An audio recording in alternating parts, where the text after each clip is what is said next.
Buenos amigos, tanto para Ángel Barriuso como para un servidor, Manuel Jiménez, es un gran placer contar aquí en Propuesta de la Noche con el economista Luis Reyes, el director general de presupuesto. Luis, muy agradecido, le reitero, y muy buenas tardes. ¿Qué tal? Buenas tardes, Manuel. Buenas tardes, Ángel. Un placer estar con ustedes nueva vez y con el público televidente. A la orden. Gracias. Don Luis, lo de la noche del miércoles fue un discurso desbordado de optimismo. Y el presidente de la República, al citar uno de los puntos que mayor cuestionamiento ha generado en este primer año de gestión, me refiero al endeudamiento externo, él dice, para justificar ese comportamiento, dice que por primera vez en el país se toma prestado para salvar a la gente, a diferencia del pasado, cuando los recursos provenientes de préstitos se utilizaban para francachelas. Mira, Manuel, Ángel, yo creo que a muchas personas le ha sorprendido el tono triunfal del discurso del presidente de la República que tuvo lugar anoche. Y sobre todo en el entorno en el que tuvo lugar ese discurso, poco ostentoso. Hasta ahora el presidente había sido un individuo que en sentido general lo había utilizado en otras oportunidades, precisamente este tono ostentoso de estos grandes escenarios a la hora de pronunciarse, pero nunca había alcanzado la dimensión que alcanzó anoche. Anoche yo creo que se rompieron todos los parámetros y, repito, contrasta con el estilo más humilde, más asequible que había exhibido hasta ese momento el presidente de la República. Y llama la atención también el tono triunfal, ese exceso de optimismo que tú señalas, porque en realidad debemos recordar, un gobierno se mide en diferentes ámbitos, en diferentes dimensiones, en la dimensión social, en la dimensión económica, en la dimensión institucional, pero siempre tenemos que tomar en consideración que el propósito de todas las políticas públicas es generar bienestar en favor de la gente. Y eso es lo que debemos de reflexionar en este punto. El gobierno durante el primer año ha generado bienestar en la población. Hay cuestionamiento, ha hecho todo lo posible por optimizar, por maximizar el bienestar de la población. Claro que hay aspectos donde el gobierno ha tenido logros. Si nosotros vemos el manejo sanitario de la pandemia, creo que hay que reconocer al gobierno que el gobierno lo ha hecho razonablemente bien.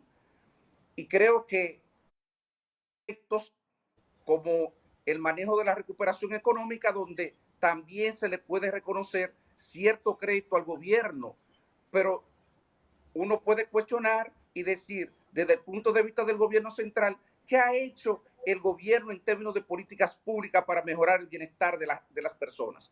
Veamos. Primero, durante el año pasado vivimos el proceso inflacionario más elevado que ha tenido lugar durante los últimos 10 años y que ha castigado de manera más severa a la población. La inflación le está rascando los bolsillos a las personas más pobres y el gobierno, como decía ayer el señor presidente, le cuesta 400 millones de pesos semanales mantener el precio de los combustibles. Pero no se trata de eso. De lo que se trata es de diseñar medidas efectivas que logren garantizarle a la población en general y particularmente a los más pobres alimentos a precios asequibles.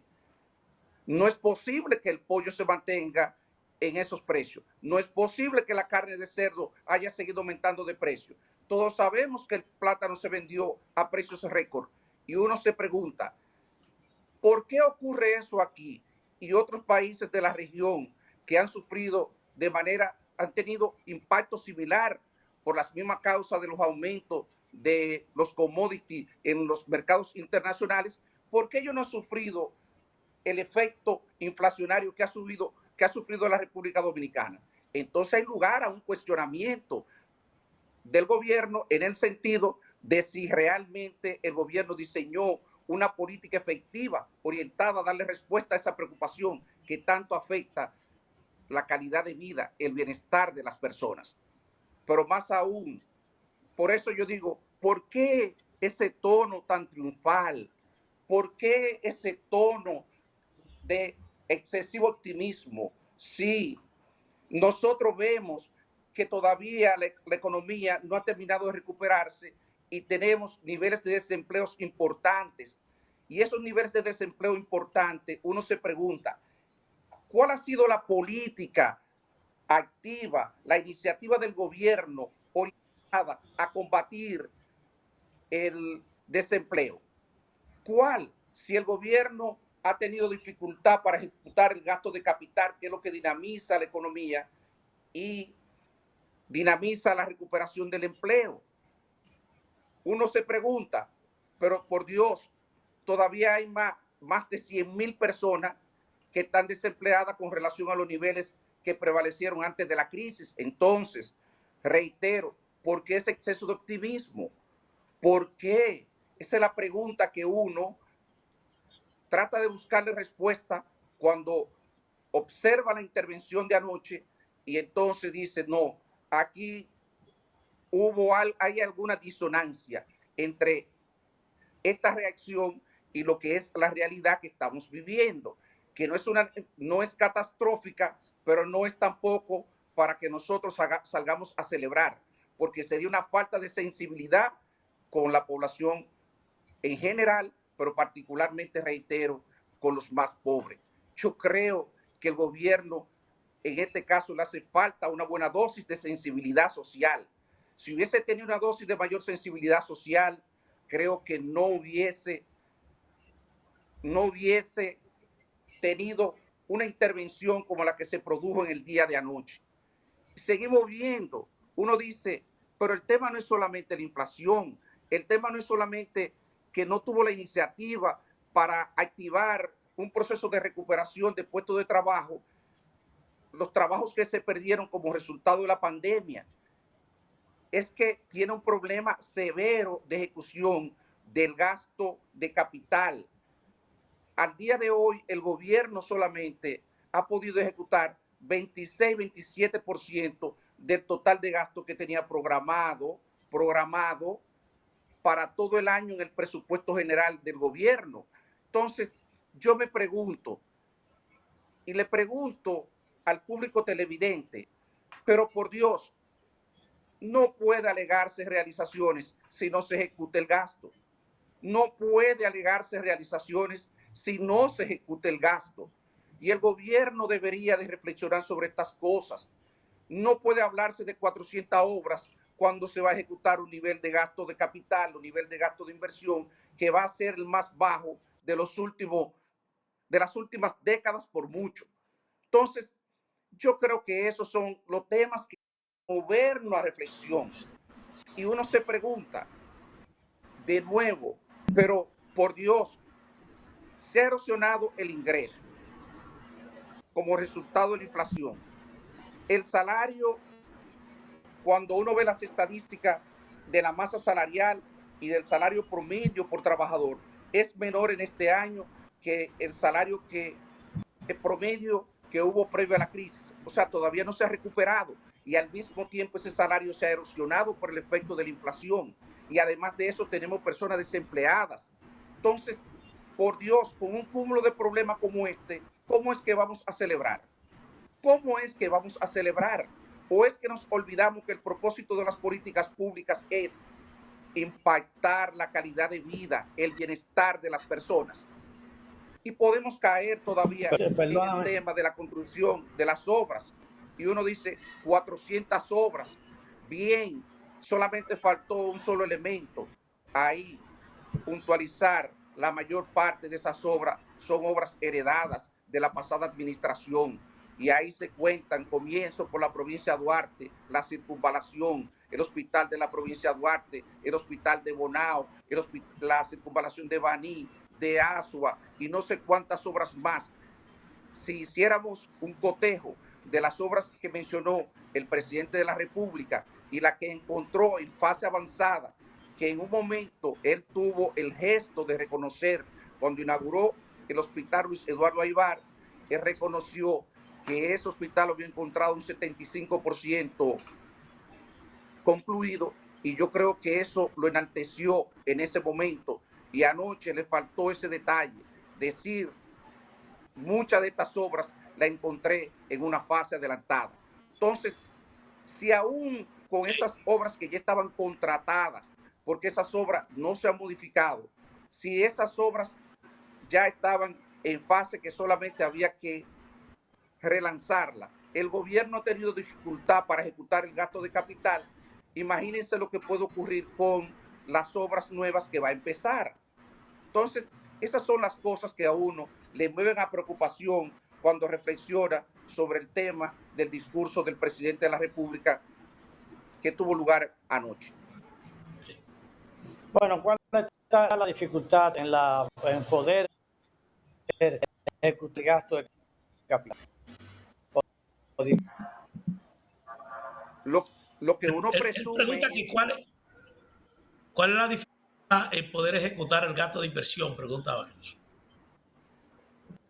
sabe, porque uno no conoce los detalles, uno por la experiencia que tiene presume que la salida de ese personal supraespecializado que se requiere para ejecutar el gasto, todas aquellas personas que hemos estado en el Estado después de la implementación, de la aplicación de las reformas que han tenido lugar en el marco de la administración financiera del Estado y algunas como en el caso de compra y contrataciones, que es una reforma conexa a la ley de administración financiera del Estado, sabemos que eso se tornó en, en un tipo de trabajo sumamente especializado, sumamente especializado. Y en el país no hay mucho personal especializado en eso. De hecho, cuando nosotros teníamos dificultad en esas áreas, lo que acostumbrábamos era robarnos el personal de otras instituciones. Y en más de una oportunidad había que rogarle a alguien que tuviera algún personal que nos lo prestara, porque no podía salir al mercado. En el mercado no hay personal especializado, no solamente en esa área, en sentido general, en el área de la administración financiera del Estado, no hay personal especializado, no hay personal entrenado, porque no tuvimos tiempo.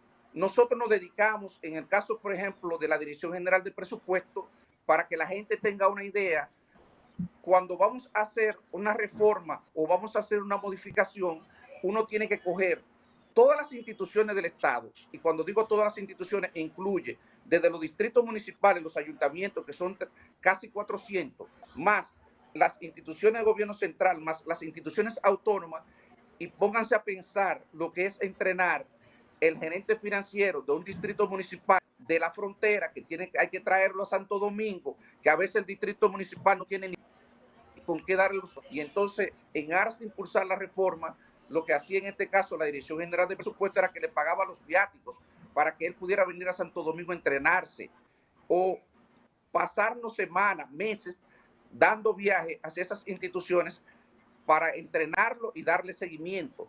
Eso no es fácil. Y ahí yo creo que en parte se explica las razones por qué el gobierno ha tenido tantas dificultades para poder ejecutar el gasto de inversión. Luis, tienen esto en el tema del endeudamiento. Hay economistas independientes que hablan de que ya la deuda ronda el 71 o 72% del Producto Interno Bruto. Anoche el presidente Luis Abinader daba ese endeudamiento, primero por el nivel de gasto que dice que el gobierno ha tenido que incurrir para hacer frente a la pandemia del COVID-19, que el monto de la deuda en comparación al Producto Interno Bruto ronda el 67%, más o menos, es lo que él está señalando. Y por otro lado, me gustaría conocer igualmente tu opinión en torno a la reforma fiscal, que anoche el presidente de la República ya anunció oficialmente que se va a propiciar la discusión para una reforma fiscal que en sentido concreto, dice él, sería una reforma integral donde se pagaría menos, pero se estaría con la opción de recaudar más. Déjame tocar primero el tema del endeudamiento. Nosotros estamos todos, creo, las personas que hemos trabajado en estas cosas conscientes de que el país tenía que abocarse a un proceso de endeudamiento importante. Y ya no importa si es 67, como tú mencionas, o es 70, o es 71, o es 72. Ciertamente, como proporción del Producto Interno Bruto, el nivel es elevado, pero más elevado aún es con relación a los ingresos proyectados del gobierno. Eso es realmente un cuello de botella que tiene el gobierno. Ahora, quiero decir lo siguiente. El gobierno no es cierto que se ha endeudado, no es cierto que se ha endeudado solo por el gasto inherente a la pandemia. Los datos están disponibles. El último dato cortado el mes pasado, la pandemia le había costado al gobierno unos 200,000 millones de pesos. ¿Cuántos son 200,000 millones de pesos? Son 3.400 millones de dólares aproximadamente, el equivalente.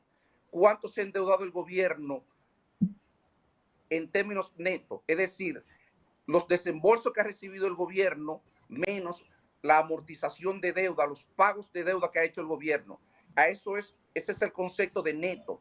¿Y cuánto ha sido el endeudamiento neto del gobierno? 8.200 millones de pesos. Y si el gobierno, el gasto en pandemia ha sido 3.400 millones, ahí hay un monto muy alto, muy elevado, la diferencia entre los 8.200 y los 3.400, que el gobierno tiene que explicar cuál es el destino que le ha dado. ¿Por qué?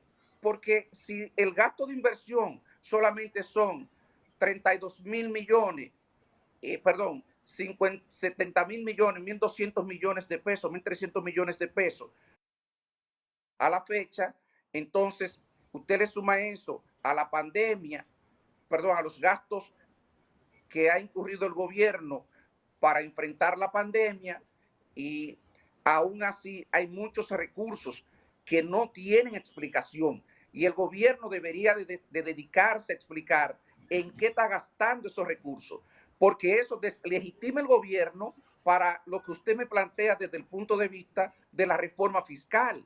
Como un gobierno que gasta, que no conoce el destino, pero que habla de una reforma sobre la transparencia y la rendición de cuentas como uno de los temas principales del paquete de reforma que se plantea, lo primero que debería de hacer es comenzar a rendir cuentas de manera precisa, de manera clara a la población, porque eso es lo que le va a dar legitimidad para poder impulsar una reforma fiscal.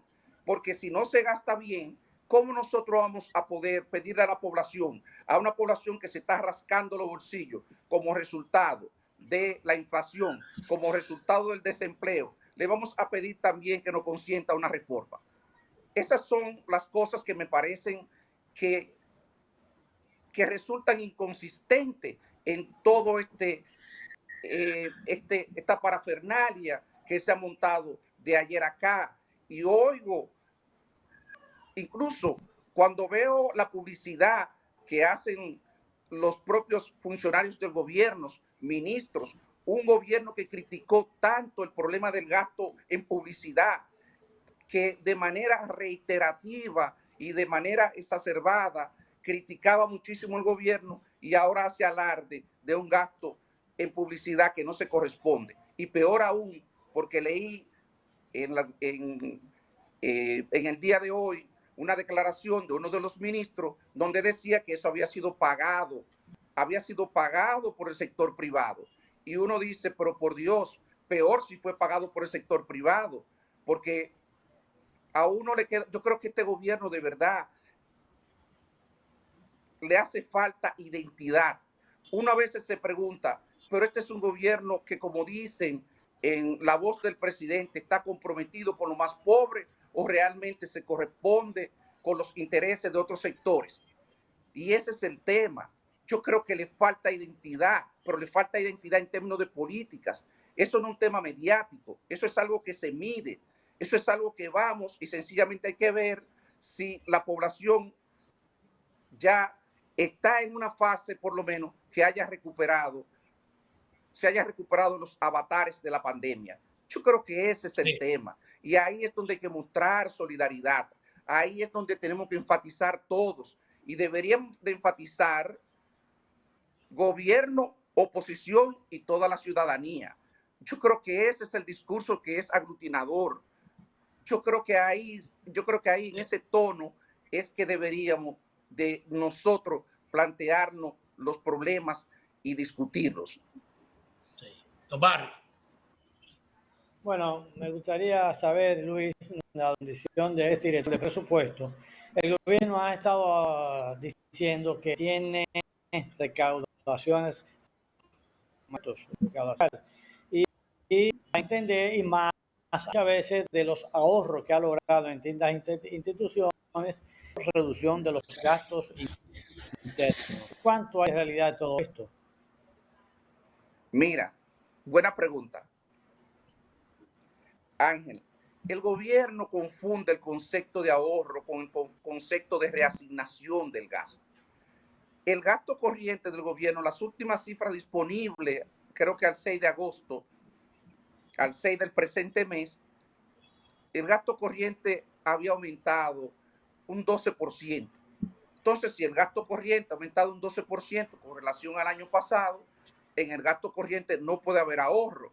Y te aseguro que si hubiese ahorro en el gasto de capital, que es por falta de ejecución, pero si lo hubiera, fuera un contrasentido mayor, porque donde no deberíamos de tener ahorro es en el gasto de capital, porque tiene efectos sobre la productividad futura de la economía, sobre la competitividad y sobre todo porque en un país donde hay tantas carencias de infraestructura,